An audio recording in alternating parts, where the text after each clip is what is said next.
The forklift's engine roared as it lunged at me, steel tines aimed straight for my chest. My best friend signed my name in blood on a $40 million death warrant. I dove into the service pit just as the machine screeched past, clutching the thumb drive that could bury us both. The factory lights flickered, and I realized this wasn't just fraud. Someone wanted me dead. The drive burned in my palm, Sarah's proof of Marcus's debts, the ledgers, the forgeries. But the security logs? Those were Mike's. The man who was supposed to protect me had just handed my killers the blueprint. The forklift's engine growled again, closer now. No time, no backup. Just the cold truth. They'd already decided how I'd die. The blue-white glare of the industrial fluorescence hummed with a low, predatory vibration that Arthur Vance felt in the marrow of his teeth. It was midnight at the Vance Miller factory, a time when the Cathedral of Steel should have been resting. But the air tasted of ozone and ozone-scented bleach. Arthur stood in the darkened executive suite, the beam of his flashlight cutting a lonely path through the gloom. He pressed his thumb against the camera shutter of his phone. Click. The sound was small, but in the silence of the office, it felt like a gunshot. He was looking at his own death warrant, a stack of life insurance policies scattered across Marcus Thorne's mahogany desk. The dark blue ink of his forged signature looked wet under the light. Beside the policies lay the company's internal ledgers, where columns of red ink bled across the pages like open wounds. Millions of dollars had been siphoned away into offshore accounts, leaving the pension fund, the lifeblood of his 300 employees, shriveled to a husk. Marcus hadn't just stolen the money. He had built a cage of debt and set the floor on fire, with Arthur locked inside. Arthur reached into his pocket, his fingers finding the brass 1-inch precision cube he always carried. He rubbed its cool, sharp corners until his thumb felt raw, grounding himself in the only thing that was still true. The measurement. The heavy steel side door of the warehouse creaked, a long metallic groan that echoed through the vents. Arthur froze, his heart hammering against his ribs like a trapped bird. He slid the documents back into their folders, aligning the edges with obsessive precision, ensuring they matched the dust rings on the desk to the millimeter. He descended the back stairs, his work boots silent on the rubber treads, toward the loading docks where the scent of rain and stale coffee signaled an arrival. Sarah Johnson stepped out of the shadows of a dormant CNC machine. Her silhouette was sharp against the flickering security lights of the parking lot. She clutched a thumb drive so tightly her knuckles shone like polished bone. Sarah didn't say hello. She simply breathed, a ragged, hitching sound that betrayed her terror. She pushed her thick-rimmed glasses up the bridge of her nose with a trembling middle finger. "I have the gambling logs," she whispered, her voice cracking. Marcus thought he wiped the trail, but numbers don't just vanish. They leave shadows. She pressed the plastic drive into Arthur's palm. The sharp edges bit into his skin, a cold, physical weight of proof. This drive contained the why behind the how. It detailed Marcus's spiraling debts at underground Atlantic City tables, a black hole of greed that had swallowed the factory's future. Arthur felt a grim sense of alignment. For the first time in months, the math was starting to make sense. "Go home, Sarah," Arthur said, his voice a low rumble like a distant engine. "If he finds you here, I can't guarantee the safety of the floor." "I'm already gone," she replied. And she vanished back into the rainy night, leaving Arthur alone with the hum of the machines. But the silence didn't last. A sudden, violent roar shattered the stillness, the guttural scream of a heavy-duty forklift engine. Arthur turned just as a pair of steel tines, gleaming like bared teeth, lunged from the darkness of aisle 4. The driver was a shadow behind a plexiglass shield, a masked figure leaning into the throttle. The forklift didn't just move, it hunted. Arthur lunged to the left, the scent of burning diesel and hot hydraulic fluid filling his lungs. The heavy machine slammed into a stack of steel girders where he had been standing a second before. The impact was a bone-shaking gong that vibrated through the concrete floor. "Hey!" Arthur shouted, but the only answer was the screech of tires on polished cement. The attacker reversed, the backup beeper chirping a rhythmic, taunting melody. Arthur scrambled back, his boots slipping on a patch of spilled coolant. He was pinned. To his back were the high-density storage racks. In front of him, 3 tons of yellow steel. The forklift lunged again. In a desperate burst of adrenaline, Arthur spotted the open service pit. A deep, rectangular maw in the floor used for undercarriage repairs. He didn't think. He dove. He hit the bottom of the concrete pit with a jarring thud, the air rushing out of his lungs. Above him, the forklift's tines whistled through the air where his torso had been. The machine ground to a halt at the edge of the pit, its engine idling with a menacing growl. For a heartbeat, Arthur stared up at the dark underbelly of the machine, smelling the hot grease and the metallic tang of the radiator. Then, with a spray of gravel, the forklift sped away, its engine fading into the cavernous depths of the hangar.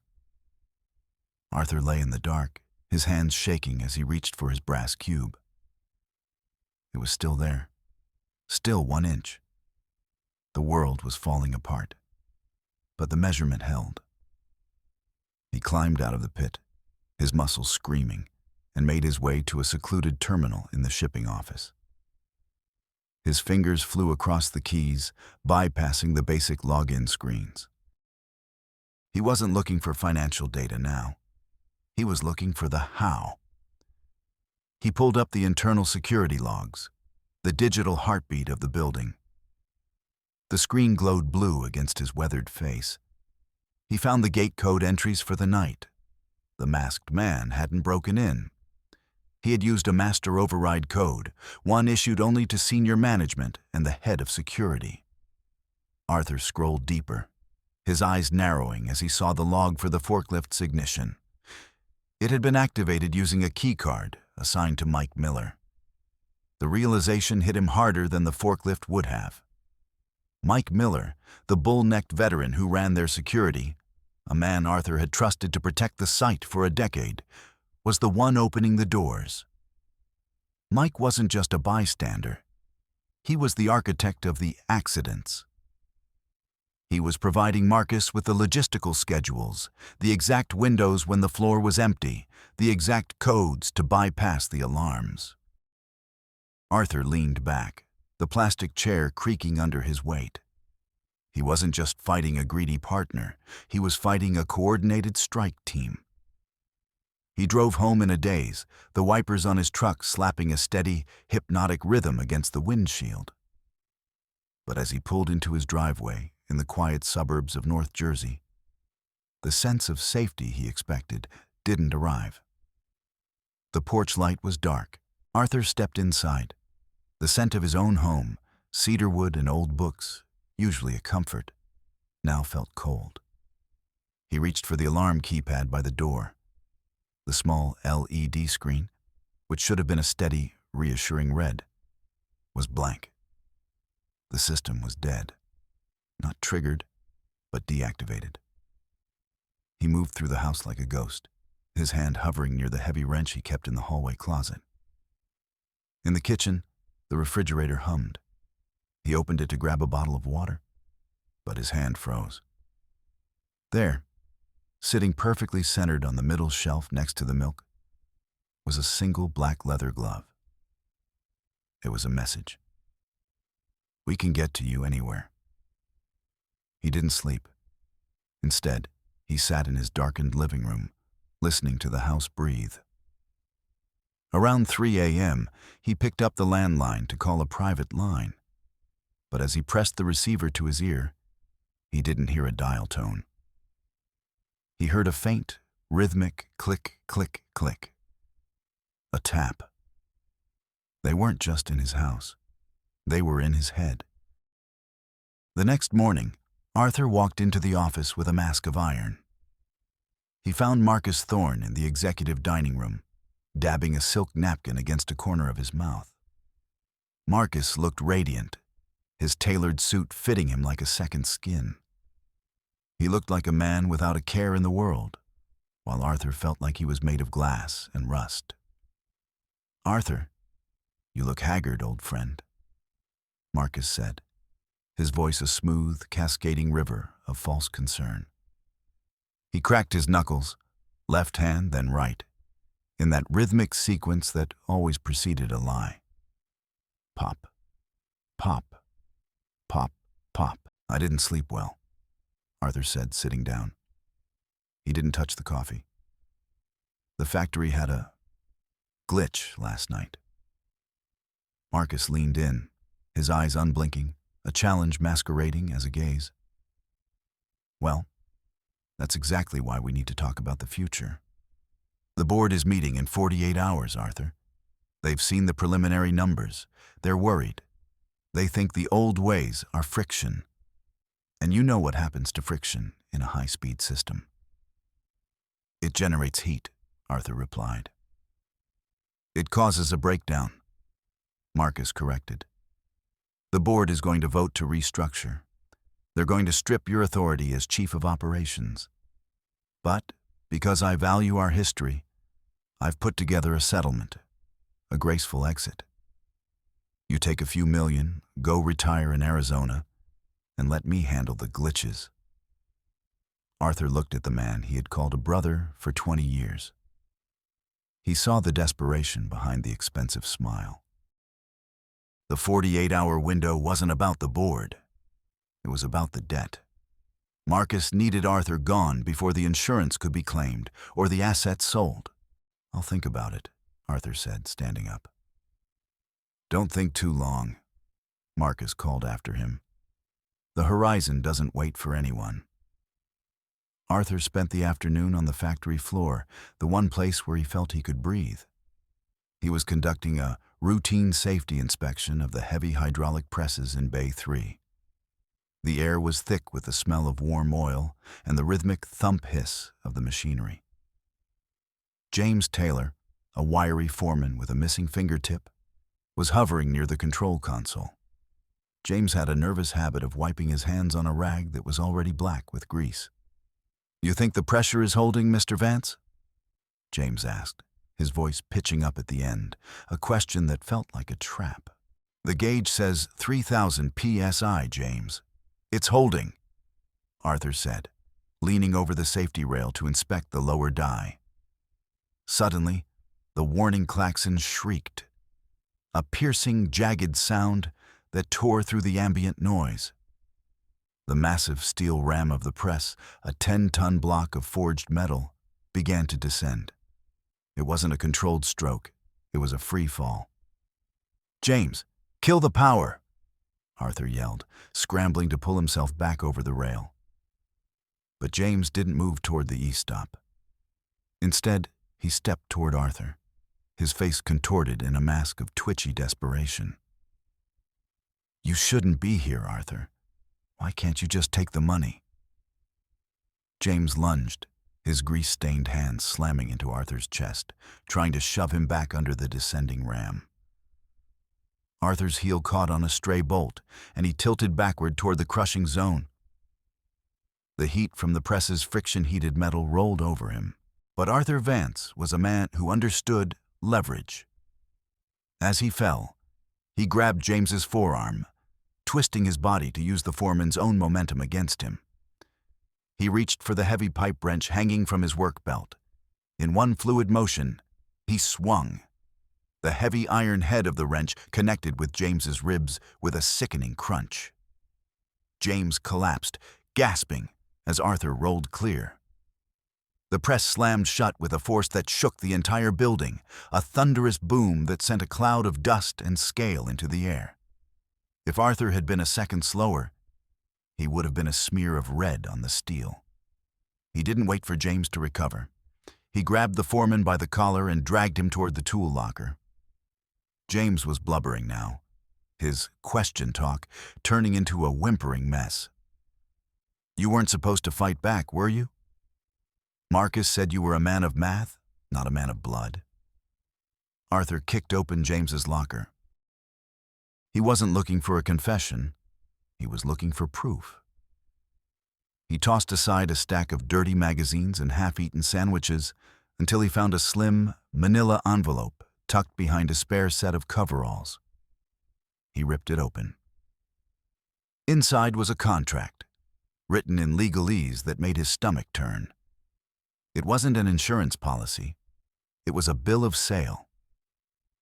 Marcus Thorne had already pre-sold the Vance Miller proprietary patents, the revolutionary turbine cooling system Arthur had spent 15 years perfecting, to a state-owned competitor in Shanghai. The betrayal was total. Marcus wasn't just killing Arthur for the insurance. He was gutting the company's soul, selling the very ideas that kept their workers employed. Once those patents were gone, the factory would be a hollow shell, and 300 families would be on the street. Arthur met Sarah Johnson an hour later at a greasy spoon diner on the edge of town. The AC was broken, and the air was a thick, 90-degree soup of frying onions and desperation. The silver cutlery was mismatched. Arthur's steak knife looked like something a paratrooper would carry. Sarah looked at the contract Arthur had recovered. She clicked her digital tally counter. Click, click, click, her eyes darting across the pages. "It's worse than the gambling debts, Arthur," she said, her voice low. "The liquidation trigger is set for the day after the anniversary gala. If you're unavailable to contest the transfer, the patents move automatically." He's not just paying off his debts. He's walking away with $100 million golden parachute. Arthur rubbed his brass cube. The corners felt duller now, or maybe it was just his skin. He's using the 20th anniversary gala as the curtain call. He wants to celebrate the legacy while he's burying it. "What are we going to do?" Sarah asked. Arthur looked at his reflection in the polished, serrated blade of the knife. "We're going to give him the show he wants, but we're going to change the script." Subverted Beat 2.6. Arthur Vance shifts to an offensive strategy. Arthur spent the next 12 hours in a fever of mechanical and digital preparation. He felt a surge of cold, focused energy, the kind he usually reserved for a complex engine rebuild. His plan was elegant, a masterpiece of structural sabotage. He would use Marcus's own vanity against him. The plan was simple. The anniversary gala featured a massive digital presentation, a history of excellence video that would play on the 20-foot LED screens in the ballroom. Arthur, using his administrative access, began crafting a Trojan horse. He would embed the scanned images of the forged policies, the gambling logs, and the secret patent sale into the video file itself. At the height of Marcus's speech, the evidence wouldn't just be revealed. It would be inescapable, broadcast to every investor, board member, and local dignitary in the room. Arthur felt a rare spark of optimism. He was a master of systems, and he had built a perfect trap. He checked the file size, the bit rate, the trigger timing. It was flawless. He even set up a remote trigger on his phone, a dead man's switch, that would launch the video even if he wasn't in the room. He felt the tension in his shoulders drop for the first time in weeks. He was outsmarting the manipulator. He was the machinist, and Marcus was just a loose gear. As the sun began to rise on the day of the gala, Arthur stood in the center of his workshop, watching the progress bar on his screen reach 100%. Upload complete. He let out a long, shaky breath. He had done it. He had secured the truth in a digital vault that Marcus couldn't touch. He felt a sense of victory wash over him, a warm glow that made the coffee taste almost sweet. He was going to win. He walked to the window, watching a black SUV pull slowly past his house. He didn't care. Let them watch. By tonight, the world would know what Marcus Thorne really was. He checked his watch. The gala started in 6 hours. He had time for a quick shower and a shave. He felt like a man who had finally found the right tool for a broken machine. He stepped into the bathroom, humming a low tune. He felt powerful. He felt smart. He felt safe. Then he heard it. A faint electronic chirp from his office. He walked back, a towel around his neck, and looked at his monitor. The screen was no longer showing the upload complete message. Instead, it was a sea of scrolling red text. Access denied. Credentials revoked. Arthur lunged for the keyboard, his fingers flying. No, no, no. The screen flickered and a video window opened. It wasn't his presentation. It was a live feed from a camera he didn't recognize. It showed a small, windowless room. In the center, tied to a chair, was Sarah Johnson. She looked battered, her glasses gone, her eyes wide with terror. A hand entered the frame. A hand with a perfectly tailored cuff and a heavy gold watch. The hand reached out and stroked Sarah's hair with a sickening, paternal gentleness. Then, Marcus's voice came through the speakers, smooth and cold as a winter lake. Arthur, did you really think I didn't have a fixer of my own? You're so focused on the math, you forgot that I own the calculator. I didn't just block your upload, Arthur. I tracked the source, and I tracked your accomplice. The screen went black. A single line of text appeared. Come to the hangar alone, or she dies a glitch. Arthur's world tilted. The perfect trap hadn't just failed. It had delivered his only ally directly into the hands of a murderer. His intelligence hadn't saved him. It had provided Marcus with the ultimate leverage. He sank to his knees, the brass cube falling from his hand and clattering across the floor. It didn't feel like an inch anymore. It felt like nothing. Subverted, beat 3.1. Arthur Vance attempts to file a formal police report. Arthur scrambled to his truck, his mind a chaotic blur of fear and fury. He couldn't go to the hangar yet, not without some kind of shield. He drove to the local precinct, the tires screeching as he pulled into the authorized personnel lot. He burst through the glass doors, clutching the manila envelope with the patent sale. I need to see Detective Murphy. Arthur gasped to the desk sergeant. Now, it's a kidnapping. It's corporate fraud. It's murder. David Murphy appeared a moment later, looking every bit the tired, small-town lawman. He led Arthur back to a cramped interview room that smelled of stale cigarettes and floor wax. Arthur laid it all out. The forgeries, the forklift attack, the hydraulic press, the patent sale, and finally, the video of Sarah. Look at this, David, Arthur pleaded, shoving the documents across the table. He's going to kill her. He's going to kill me. You have to send a team to the factory hangar. Murphy picked up the documents, flipping through them slowly. He reached into his vest pocket and pulled out a small sugar packet, turning it over in his hands. He didn't look at the papers. He looked at the floor. Arthur, Arthur. Murphy sighed. A heavy, weary sound. You've been under a lot of stress. Marcus called me this morning. He's worried about you. Says you've been acting erratic, sabotaging your own equipment, talking about conspiracies. What? No. Look at the signatures. Look at the video on my phone.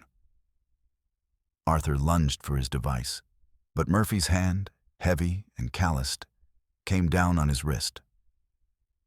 I see a man who's worked too many 80-hour weeks, Murphy said, his voice dropping to a low, dangerous register. I see a man who's having a breakdown and trying to blame his partner for his own failures. This evidence? It's all digital, Arthur. Easily faked by a man with your technical skills. He has Sarah, Arthur screamed. Murphy stood up, the sugar packet crinkling in his hand.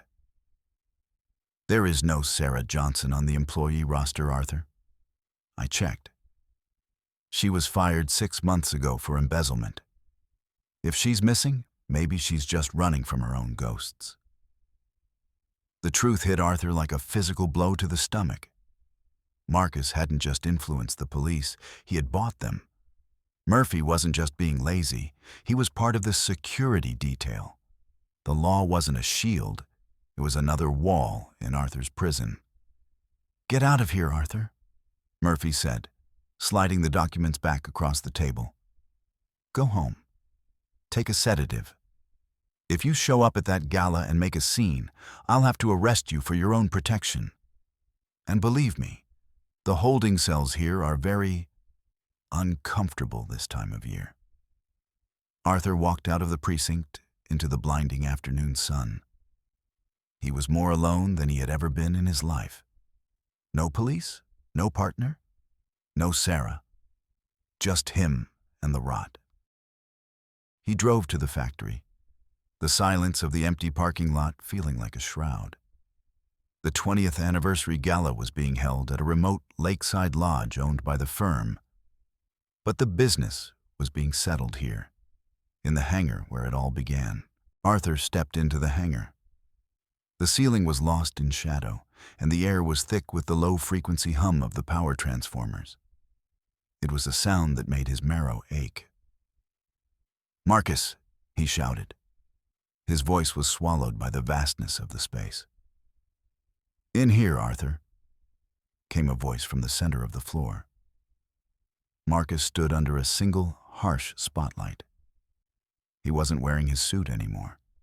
He was in a tactical jacket looking more like a soldier than a CEO. In his hand, he swung a 3-foot length of heavy steel pipe. The rhythmic clack-clack of the metal against his palm was the only sound in the room.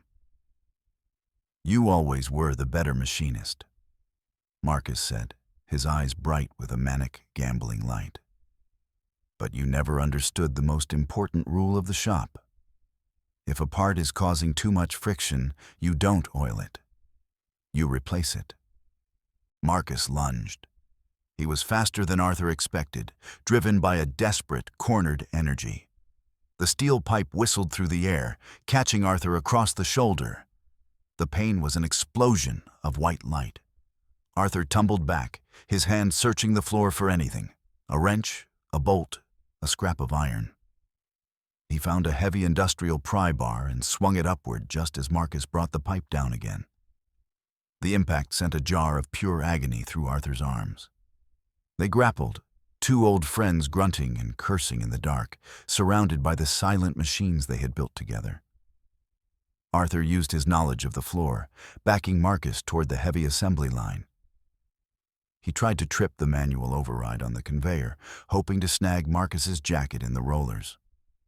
But as he reached for the lever, a heavy hand clamped onto his throat from behind. "That's enough, Arthur," a gravelly voice growled. Mike Miller. The head of security stepped out of the shadows, his massive frame blocking the light. He didn't use a weapon.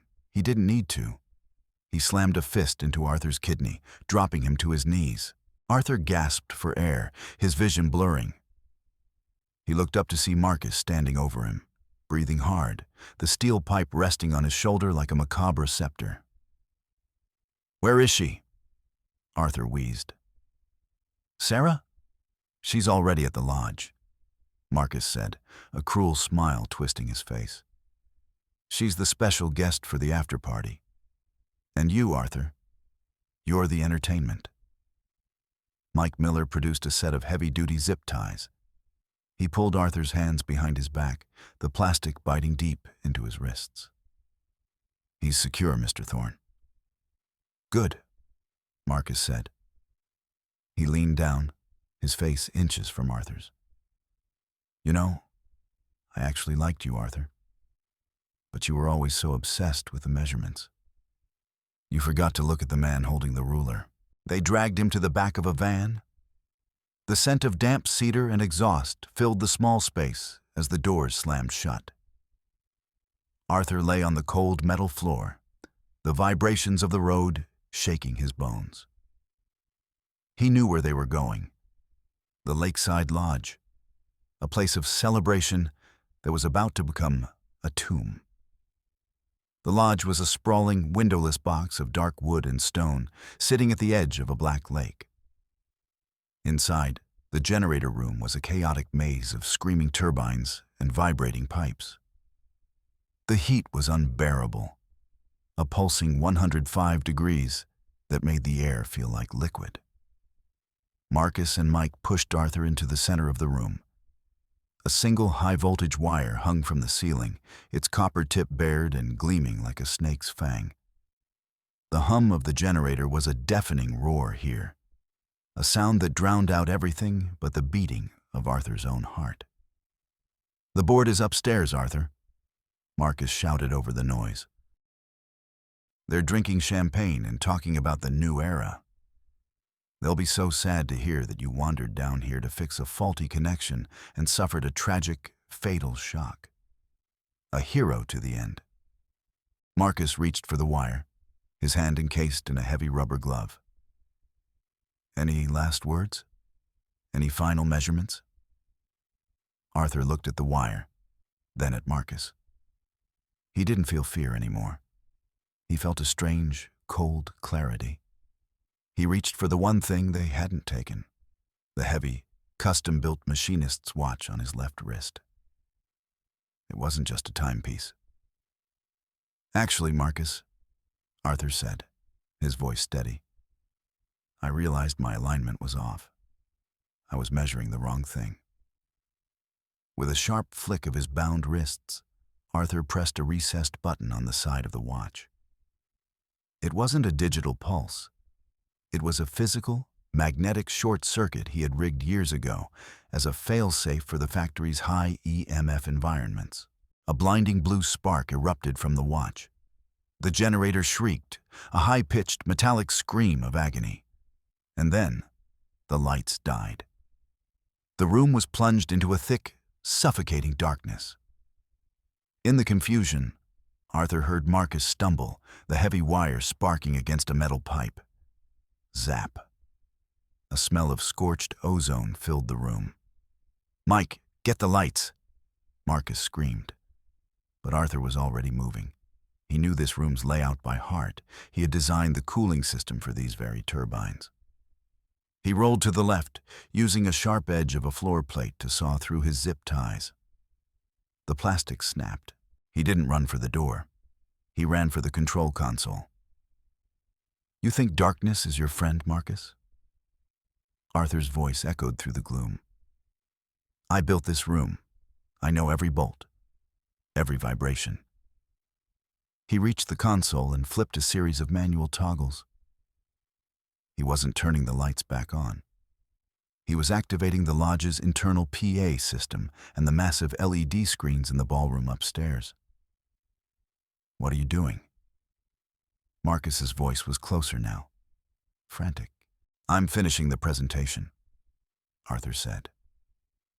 Suddenly, the generator room was bathed in a ghostly red light. The emergency backup.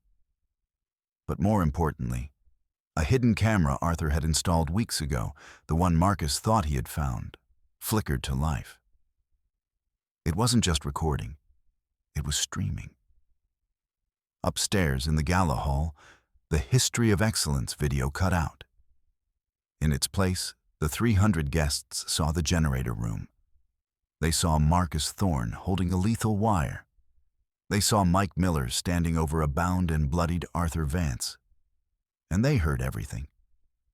"I didn't just upload a file, Marcus," Arthur said, standing tall. "I turned the whole building into a witness. Sarah wasn't the trap. I was." Sarah Johnson stepped out from behind a heavy turbine housing, holding a tablet. She wasn't battered.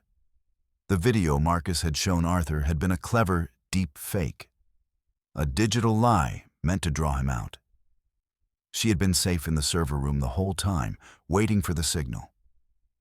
"The feed is live, Marcus," Sarah said, her voice echoing through the PA system for everyone upstairs to hear. "The board is watching you explain the patent sale. The sheriff, the real sheriff from the next county, is already in the driveway."